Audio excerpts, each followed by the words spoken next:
Okay, this video it's about section B of the salts assignment. Okay, section B of the salts assignment.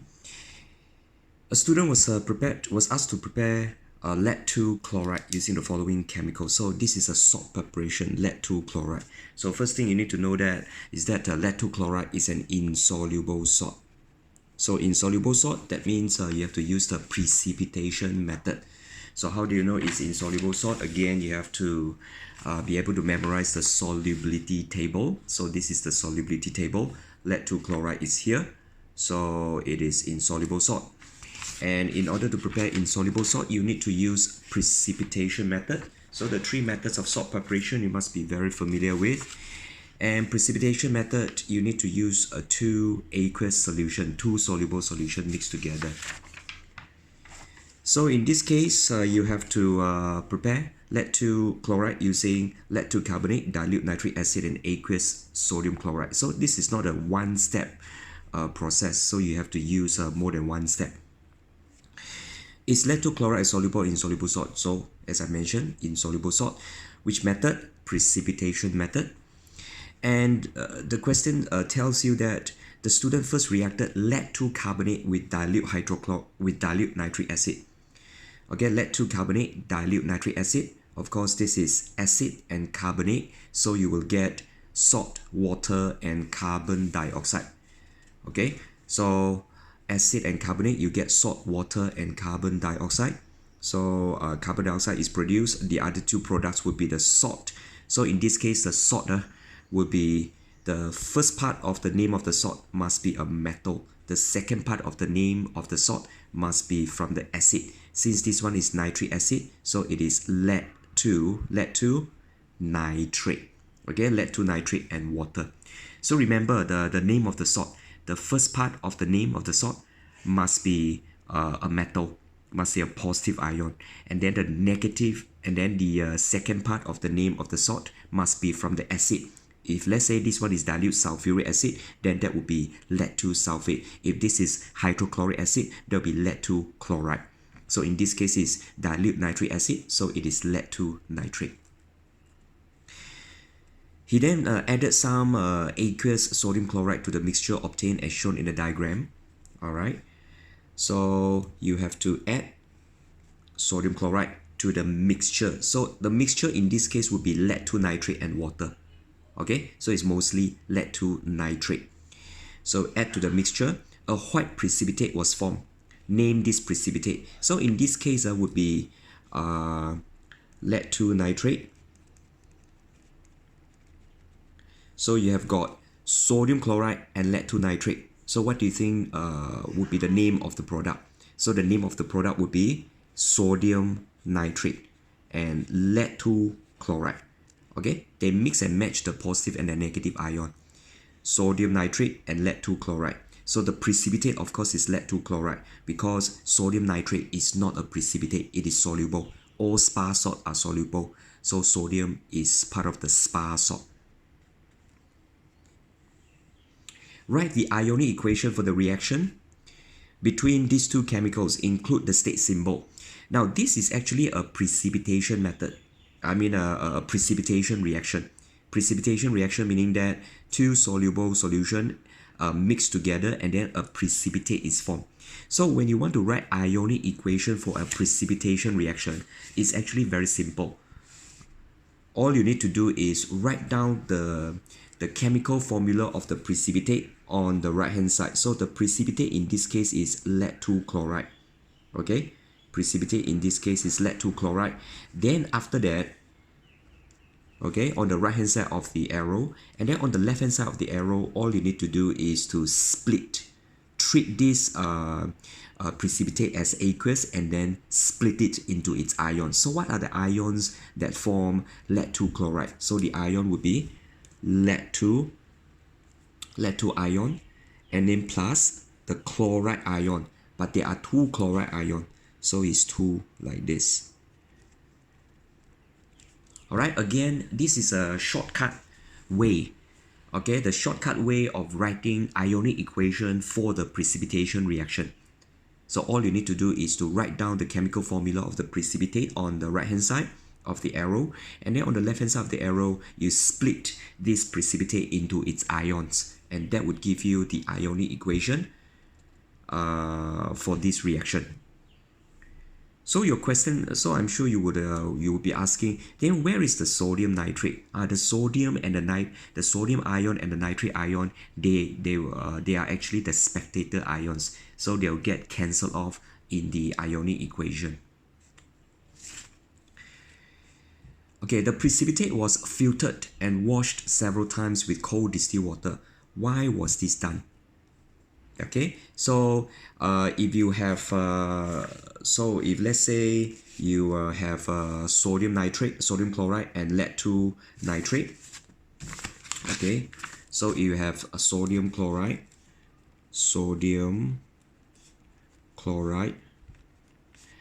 and then plus lead 2 nitrate, right?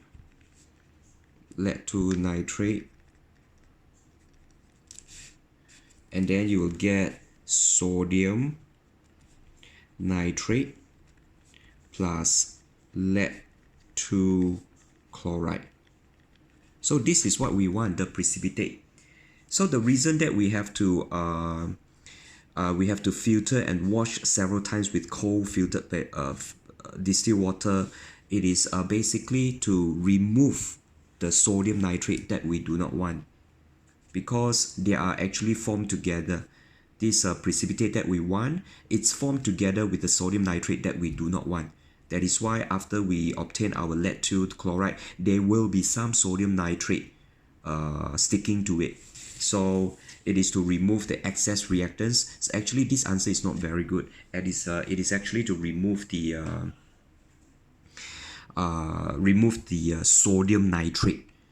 Okay, to remove the sodium nitrate, which is the impurities in this case. Okay, is to remove the sodium nitrate from the lead 2 chloride that we want.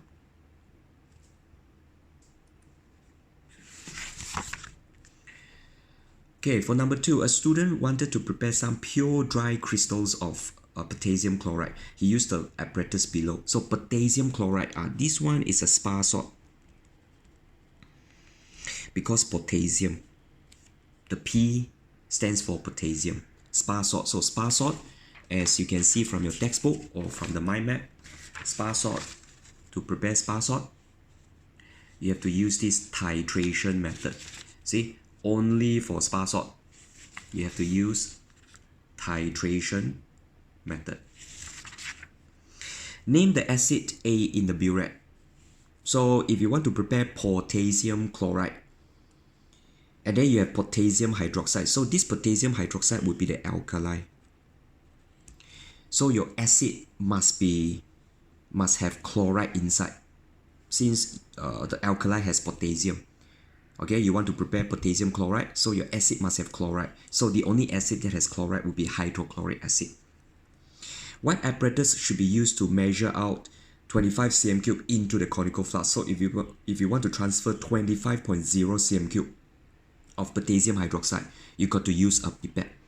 Okay, pipette is the best apparatus to transfer 25.0 cm3 of alkali into the conical flask. Okay, the student added the acid A from the burette slowly into to the potassium hydroxide until the indicator just changed color. The volume of the acid added was recorded. The student repeated the experiment with another 25 cm3. So basically, the step for this is to find out the volume. Of acid that exactly neutralizes 25 cm3 of potassium hydroxide. That's why the volume of the acid is recorded. So after you have done this step, right, you have to repeat the experiment. You have to discard the solution because the solution is contaminated with the indicator, and then repeat the experiment by using the volume of acid that you have recorded here as well as 25 cm3 of potassium hydroxide, and then mix them together. That's why it says repeated the experiment with another 25 cm3 of potassium hydroxide, but no indicator was added. So describe how the student should continue the experiment to obtain a pure dry potassium chloride crystal. So after that, what you need to do would be, okay, so after you mix 25 cm cube potassium hydroxide, as well as the volume of hydrochloric acid. Once you mix ready, you actually get potassium chloride and water. So after this step, after this, all this, you get potassium chloride and water. But what you want is pure dry potassium chloride crystal. So after this, what you need to do is to heat the solution to saturation. Okay. Yeah. So after that, you have to heat the solution to saturation, let the solution to cool and crystallize, filter to collect crystal, and then wash, and then after that dry with the filter paper.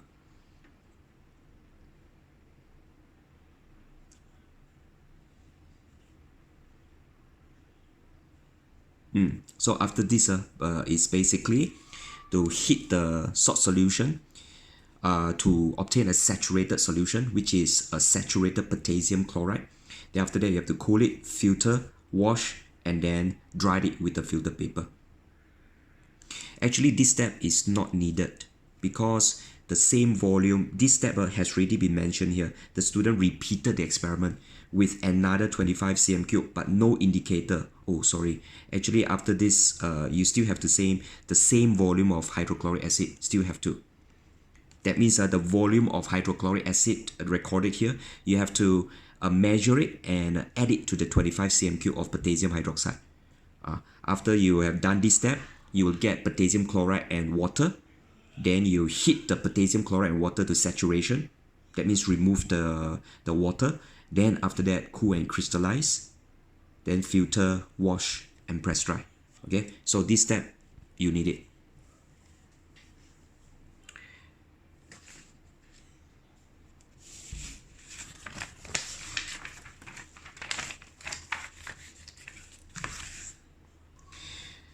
Number 3, the diagram below shows the same, the first two stages of the preparation of salt by the action of an acid and an insoluble base. So this is the first method, acid and insoluble base. This is actually, this question concerns the first method of salt preparation, acid and an insoluble base. Name the acid and an insoluble base that you would use to prepare a sample of copper 2 sulfate. So copper 2 sulfate, the base would be copper something. Remember, base is oxide or hydroxide, so it's copper 2 hydroxide. And then the acid definitely is sulfuric acid. Why must the insoluble base be added in excess? So why must it be added in excess? Because, so you can see it's the same thing as in your textbook or in your mind map. The base must be added in excess to ensure that all the sulfuric acid has reacted. Yeah, so this part is adding the zinc in excess. It's so that all the sulfuric acid has been reacted. Otherwise, at the end of it, the salt that you get would be contaminated with the acid. That's why you have to add excess base to ensure that all the acid is completely reacted or used up. The solution was collected after stage 2 for evaporation. What is the purpose of evaporating the solution? To obtain a saturated solution. So that with the saturated solution, once you cool it, crystals will form. Describe how pure dry crystals of copper 2 sulfate may be obtained from the solution after evaporation. So after evaporation, what you need to do is to let the solution to cool and crystallize, filter to collect the crystal, wash the crystal, and then dry the crystal with the filter paper. Yeah, it's the same thing here. And then write a balanced chemical equation for the reaction between the named acid, which is the sulfuric acid, as well as the copper 2 oxide. So you have a base, you have an acid, so you get salt and water. It's as simple as that. Okay, number 4. Diagrams show how magnesium chloride crystal can be made by reacting magnesium carbonate, powder, and hydrochloric acid. Again, this is the first method of the salt preparation, which is acid and excess insoluble carbonate. Excess carbonate, acid and excess carbonate.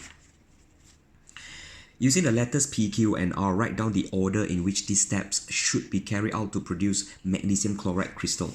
So the steps is exactly the same as here. Okay, acid and excess carbonate. So the steps are pretty much the same, which is, for this one, it has been simplified to you to three apparatus, the three steps. So of course, the first step would be add magnesium carbonate in excess, which is R. Then followed by filtering the excess magnesium carbonate. Then after that, you have to heat the magnesium chloride solution to saturation, which is Q. Heat it to saturation. You have to heat it in an evaporating dish. Yeah. Explain how this method makes magnesium chloride crystal which contain no acid. Why? How do you make sure that the crystal that you get at the end, there is no acid, is not contaminated with the acid? You have to add excess magnesium carbonate. And then no magnesium carbonate powder. So after you add excess magnesium carbonate, you have to filter to remove the excess magnesium carbonate, which is by filtering the excess magnesium carbonate.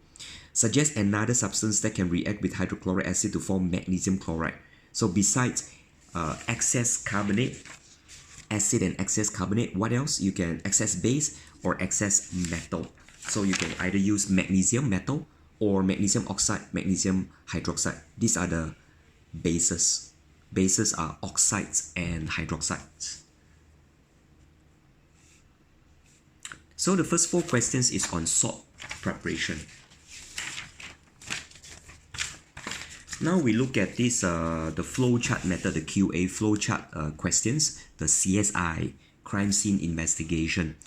So these are the CSI type of question. So 1 lump of a white solid L placed in a clean test tube, and the flowchart describes its reaction with dilute hydrochloric acid. So you have hydrochloric acid, solid L. I don't know what is this solid L. I only know that it reacts with acid. It forms a gas M and bubble gas through calcium hydroxide solution. What is calcium hydroxide solution? This solution, you need to know, this is actually lime water. So remember, calcium hydroxide is lime water. You get a white precipitate N. So that means this gas M is a carbon dioxide. This is a carbon dioxide. So what substance react with acid to form carbon dioxide? That would be carbonate. So this one must be a carbonate. Okay, acid plus carbonate, you get carbon dioxide. Now, what is this white precipitate N? So this is actually CO2 plus calcium hydroxide, and then you get something called calcium carbonate plus water. So this reaction is very important. When you bubble carbon dioxide into the lime water, you get calcium carbonate. This calcium carbonate is the white precipitate plus water.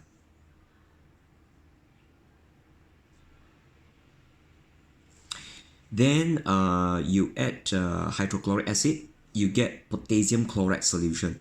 So a carbonate, add an acid, you get salt, you get carbon dioxide. So this one must be potassium carbonate. Okay, potassium carbonate plus acid, you get salt, water, and carbon dioxide. So water is not mentioned here. So water is actually inside this potassium chloride solution.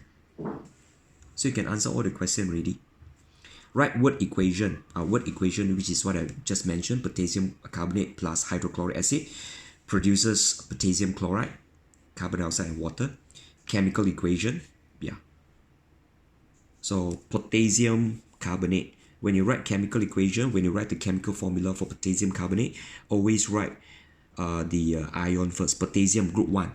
So potassium ion K plus, carbonate CO3 2 minus. You must memorize this.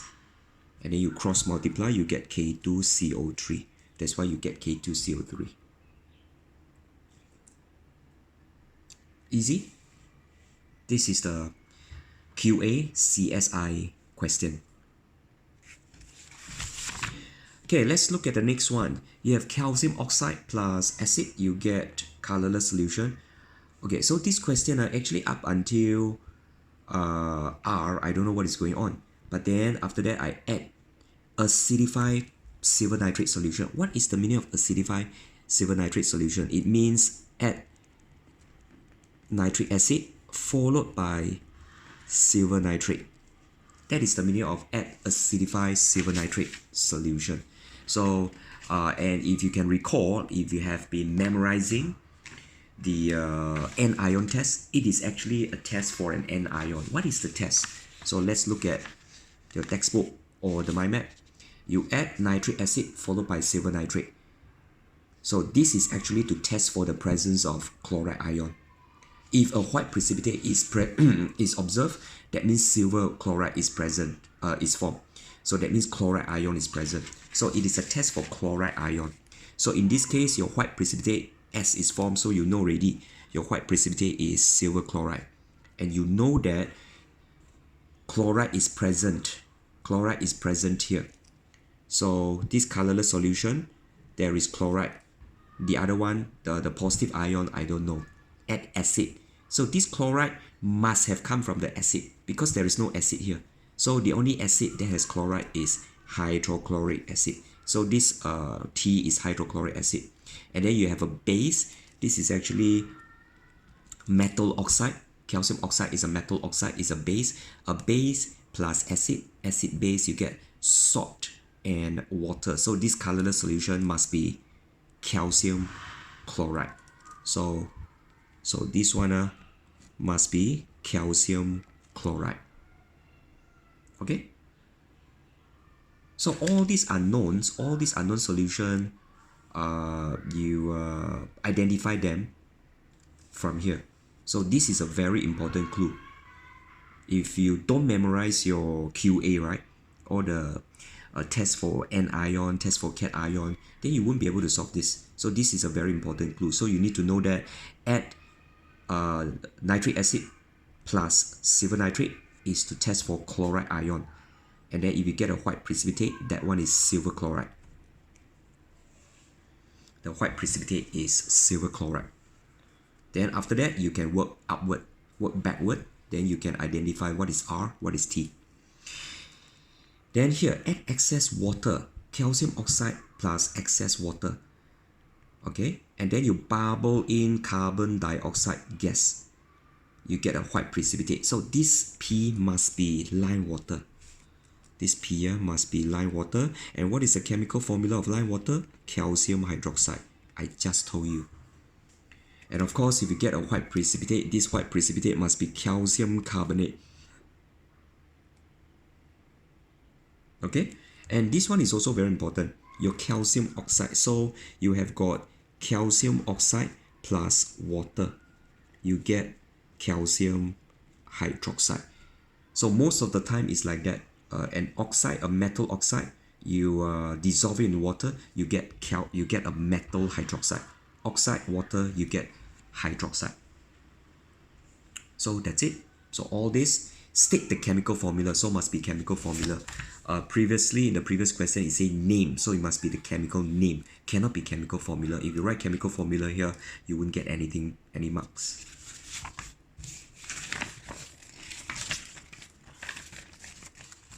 The last question. Okay, blue crystalline solid dissolve in water and add dilute nitric acid barium nitrate solution. So you need to recognize this is what is it testing?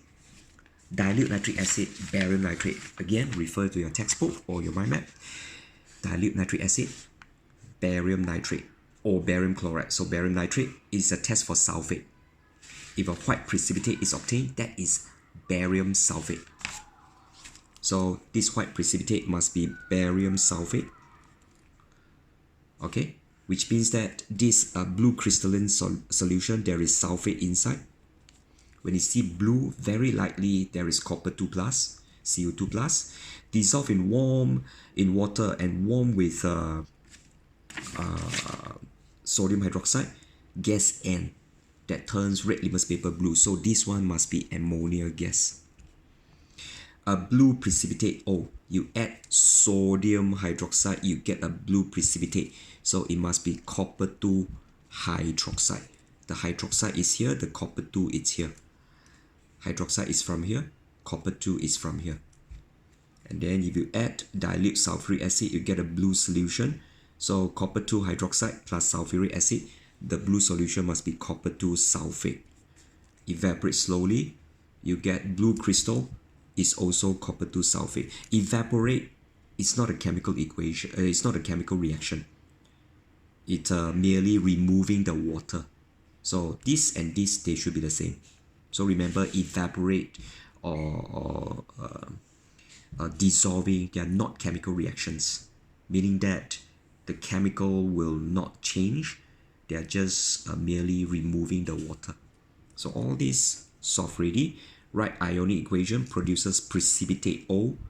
So remember, for a precipitation reaction, ionic equation, how to write? Write the formula of the precipitate on the right hand side of the arrow. On the left hand side of the arrow, just split it. So in this case, you split OH, this OH2 to OH minus. So again, this ionic equation, we are employing the shortcut method, which I've explained to you previously. Alright, this will conclude the section B of the salt assignment. Again, I am Mr. Ng. Thank you for watching. Bye bye.